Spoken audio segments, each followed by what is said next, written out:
All right, the Browns is a pretty impressive team to watch here.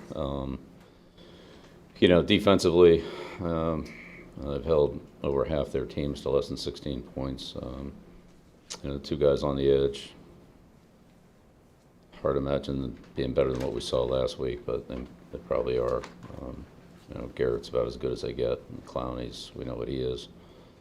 So it starts there. They really do a good job defensively. Coach Woods has a very disruptive defense, and at all three levels, really. The front, secondary, obviously Ward. So they're hard to. They create a lot of problems on defense. Put it that way.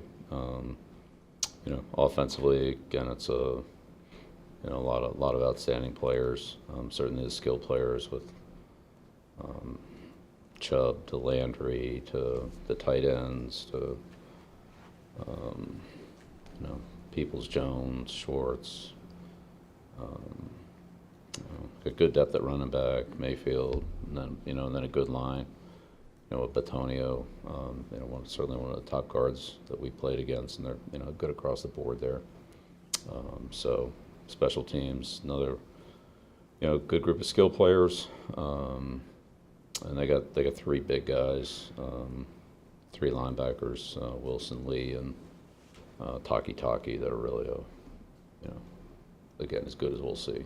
So well balanced team.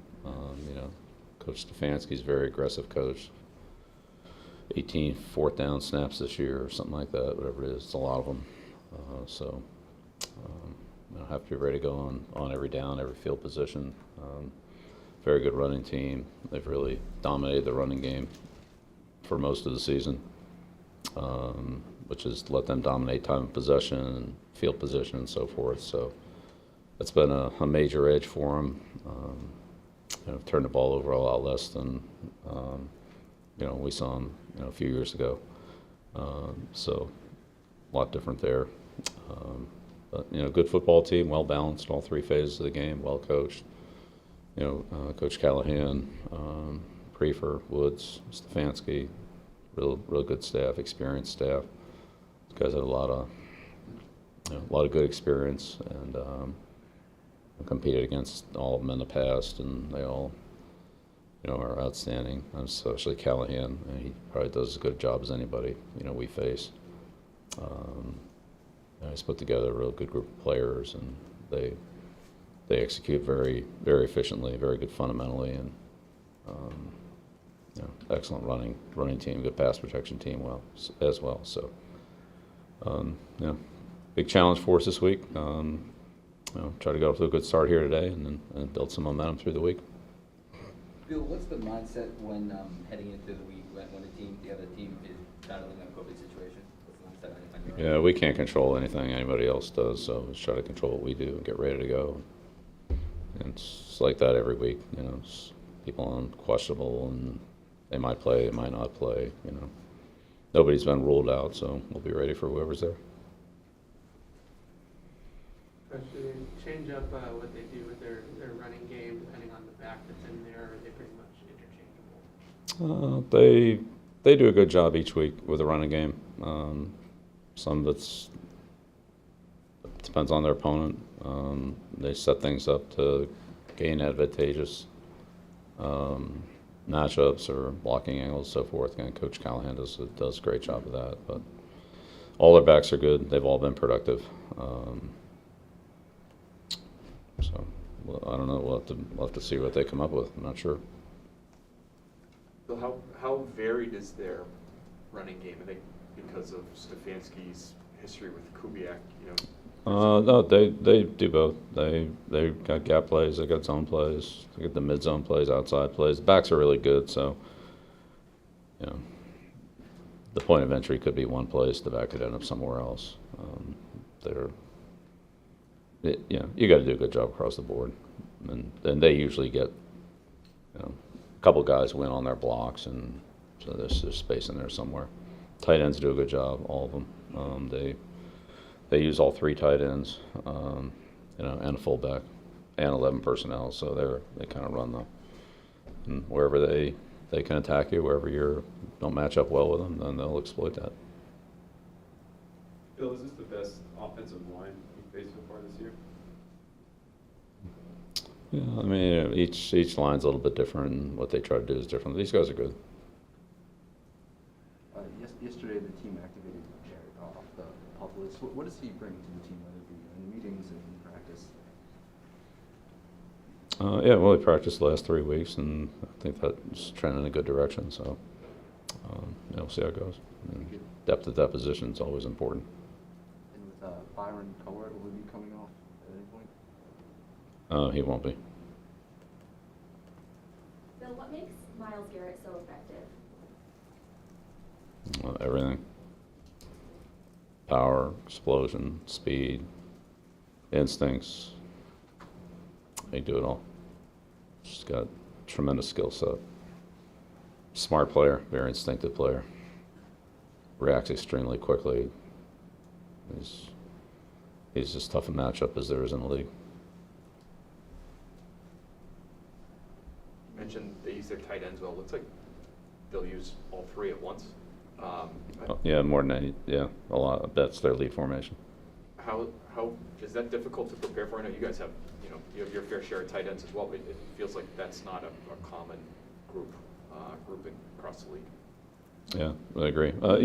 It's sometimes it plays like 13, sometimes it plays like 12, sometimes it plays like 21, sometimes it plays like 11. There's a decent amount of empty out of it, so it's they do a lot of things with it, and they just don't sit there and line up everybody right next to each other. Well, they do that some of it's close formations, but they can go from, like I said, 1 open to 2 open to 3 open to 5 open. So you have to be ready across the board. And all tight ends can run and catch. And they use fullback in there with some, call it 22, but sometimes 13 plays like 22 with Brian in the backfield. So a lot to get ready for. What challenges do they present in the screen game? Really good screen team, yeah. Screened everybody, screened the back, screened the tight ends, probably the most tight end screens we've seen. Tear screens of receivers. When Felton was in there, he was a big part of that too. Screens, RPOs, bubble passes, just same ideas. So, yeah, not sure what his status was, but he's another guy that is part of that type of offensive attack. So yeah, when you combine it all, it shows up multiple times every game, some fashion. Clowney's bounced around a little bit since he left Houston, but it seems like he's kind of settled into a good role in Cleveland. What do you see from him when you watch him this season? Yeah. Big, long, powerful, disruptive. It's a hard guy to deal with. Always has been. With a couple of running backs are down to start the week, will you guys bring in more depth from the practice squad at that position? We'll monitor it, see how it goes. Bill, you feel like there's a shift happening actually a little bit earlier in the year about, maybe some trends shifting on the defensive side, but you're just kind of looking at some of the top scoring teams in football. There's a lot of teams that use 2 tight ends. You guys are up there, Dallas is up there, the Browns I think are right behind you guys, Tennessee. Are you noticing that the teams are more willing to invest at that position for some reason? I think it's been going that way for quite a while. If you have them, they give you more formation versatility than any other position. If you don't have them, you can't manufacture them. So it's a hard position to find, but if you have them, they create formational problems, and they create mismatches in the running game and the passing game. And they give you a lot of formation options, a lot of protection options, a lot of play action options, a lot of blocking combinations, schemes. Even on zone plays, there's still an extra guy there that can, he builds another gap however you form it. So, doubt there's too many offensive coaches that couldn't use a good tight end or wouldn't use them. So, Bill, yesterday Gerard was saying it's a pleasant surprise to him to see Dante play as well, just not knowing with the uncertainty of him taking a year off. Would you use that same pleasant surprise description to apply to Brandon Bolden and all that he's kind of given you here? Yeah, Brandon's had a good year for us. High's had a good year. So, yeah, they've both come in and done a good job. Glad we have them. They've really made big contributions to the team. They're both versatile, and they can handle a lot of different things. High on all 3 downs, and Brandon on all 4 downs. So they contribute in a lot of different ways. But yeah, glad we have them. They've both done a good job. Bill, is there, JC's obviously had a lot of production on the ball, really, since he's gotten to the league. Is there a physical skill set that he has that's exceptional, that allows him to make those kinds of plays? Yeah, I think his ball skills and anticipation are pretty good, high end. Yeah, And just when you say ball skills, is that? it's everything. It's when to look, picking up the ball. I mean, a lot of times his back's to the ball when it leaves the quarterback's hands. So, like the interception he had against the Jets, plays like that where, like a receiver coming out of his break, but you're a defender trying to cover the receiver and then find the ball and be able to catch it, get his feet down in bounds, play like that. I mean, that's pretty good play. But he tracks the ball well in the deep part of the field, anticipates well. So we were asking Josh about Mac and his progress, and he mentioned, there have been periods in the last couple of games, maybe where I think he called it a dead period. The offense just wasn't doing, what it's designed to do, what he wants it to do. How have you seen Mac sort of handle that in game, and are you satisfied with the way he's bounced back from maybe some lulls during the course of the game? Yeah, I think Mac's well prepared. Things come up in the game. Sometimes they have to make adjustments or changes. He adapts to them pretty quickly. There's 11 guys out there, so try to get everybody doing the right thing to move the ball productively. That's not the easiest thing to do in this league, but that's what we have to do. Sometimes you run into problems and you have to work through them, whether it's at every position, all of them. So, and sometimes there's a play calling adjustment you have to make, or blocking scheme, or a protection adjustment, or whatever. So I mean, there's a lot of moving parts there, and ultimately try to get as many of them working as consistently and efficiently as you can. If there's a problem, then you try to fix it. Is he 2 final questions. Is he advanced in his ability to come to the sidelines, look at the surface, talk to Josh, and then be able to make those corrections quickly? Yeah, I think he does a good job of that. I mean, we do that in practice. We don't have any pictures in practice, so we just run plays and talk about them and have to fix them. That's part of coaching, is to be able to recognize what happened, communicate it to the player hear it, understand it, and execute it better the next time. So, yeah, that's what coaching is. That's what playing is. Final question? Bill, there was a team-produced video from the locker room last week after you won in Carolina, where you said it was your best week of preparation from the players. Beyond just good practices, what made you feel that way, that you saw throughout the week, to say that was the best week yet they've had in preparation? Yeah, I think it was a collective thing. Just what they, collectively, how they went about it. Meetings, practice, some before and after things, on the field, off the field. Just thought they put a lot into it. And, there were some good results that went with it. Not one individual specific thing, but just collectively. I think that's really what you need, is everybody doing it. I mean, one guy can do it, might help him. It would help him.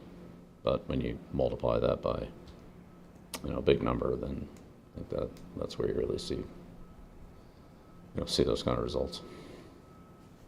So. Thank you, Coach. All right, great. Thank you. And let's get to the finish line together.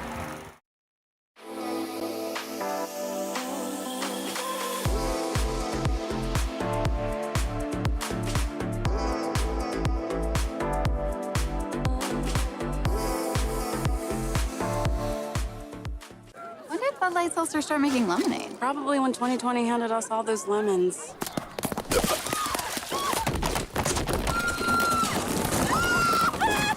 New Bud Light Seltzer Lemonade, packed with lemonade flavor after a lemon of a year. Opponents?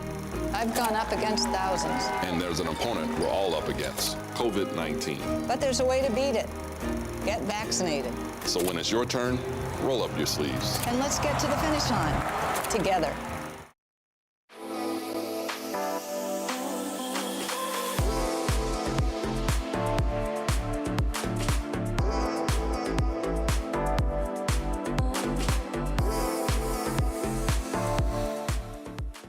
When did Bud Light Seltzer start making lemonade? Probably when 2020 handed us all those lemons.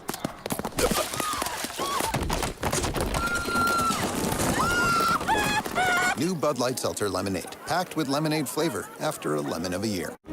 Opponents? I've gone up against thousands. And there's an opponent we're